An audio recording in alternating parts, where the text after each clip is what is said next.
I'm Kate. I'm Beverly. And I'm Sonia. And today we're dishing with you from Oyamel, located at 401 7th Street Northwest. Oyamel is actually an Inca word for yummy food. I didn't know that.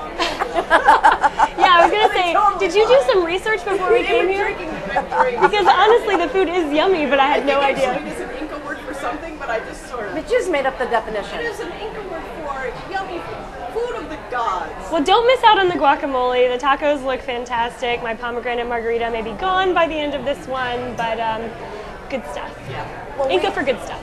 We are here today with David Meslar. He is founder of Goals for Good, and you are having a lacrosse event to benefit the Alzheimer's Association. Welcome, and tell us what you're going to be doing.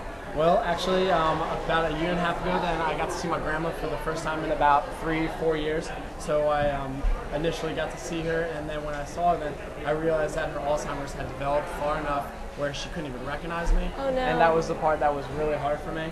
So from there, I wanted to get involved any way I could. So when I moved back to DC, I found out about the local Alzheimer's Association. So I decided to help out, and by joining the Blondes versus Brunettes, which is raising money again for the Alzheimer's Association through a powder puff football team.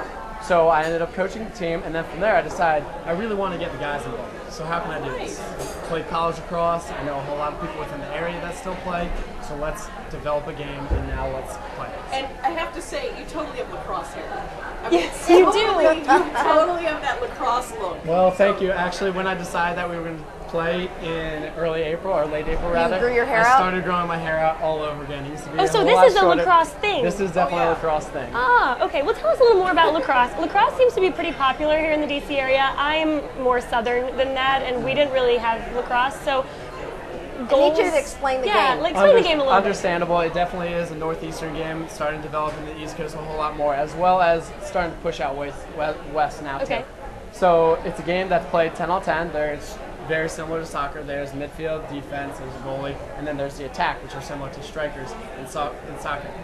So from there, I'm there's nodding as if I'm totally following. Yeah, yeah. understandable. They're cute. They're cute, and they have sticks. I mean, what more do you need Exactly, to know? exactly. And that's how we pull the girls in, and that's perfect for us. I mean, if you're on the sidelines and you're a beautiful, attractive woman, which all of you are, which I hope to see you there, I'll wave to you a couple times. Sounds like a good event, right? I think it sounds like a Definitely. great So we're event. shooting on a 6x6 goal. There's a little crease right around it, so you can't get too close to the goalie.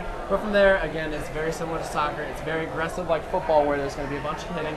But at the same time, we have a little longer hair than most football players. So we're able to add that sex appeal to Do the you whole wear game. the collared shirt underneath the jersey? Do you go full out preppy, or? Actually, no, I go a little further. I don't wear anything under my jersey.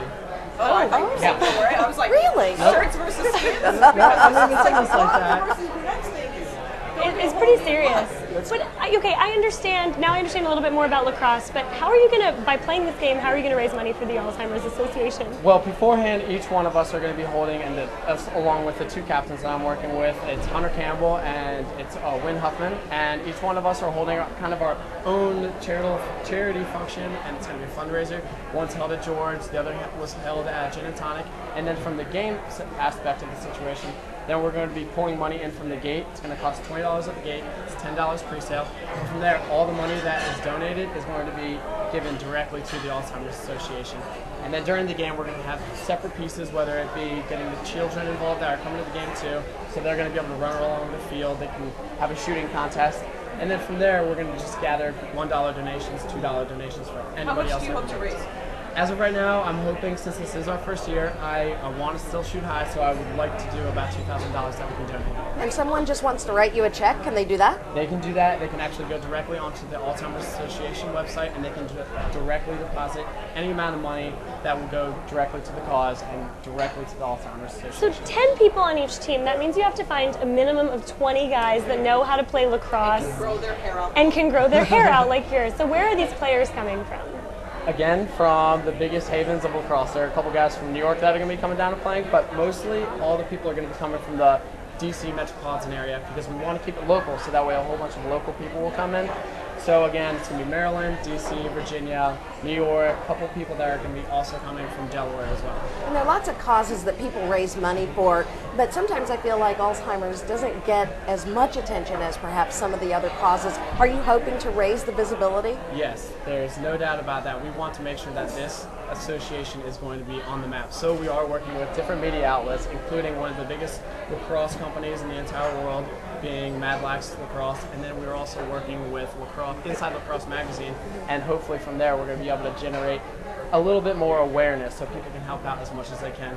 And what's perfect about it is that Vitamin Water was able to jump on, and they're going to be purchasing all of our uniforms, so we don't have to worry about any overhead costs. Oh, that's I great. think you should do a calendar. I'm just going to throw that idea. You know, it would really sell. Well, that's actually a great idea. We're going to have to push that for next year.